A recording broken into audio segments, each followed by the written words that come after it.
चलतु देखिए आम गैलरी आज कौन रोषे कर कौन पिज पकई देचु मसला आप कुटा सरनी कौन अदा रसुण अच्छा बहुत दिन आज तरकारी हम खाइबा को दबू ये बगार तरकारी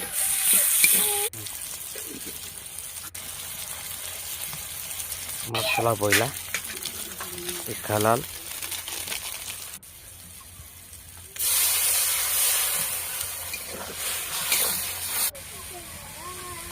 मसला रेडी पका एक पका परिया पकड़ ना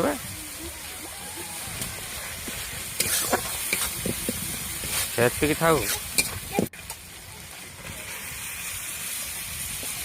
कोबी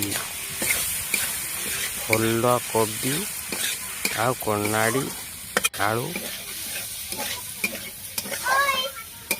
मटर छुई दिटा पकई था ना बढ़िया लगी था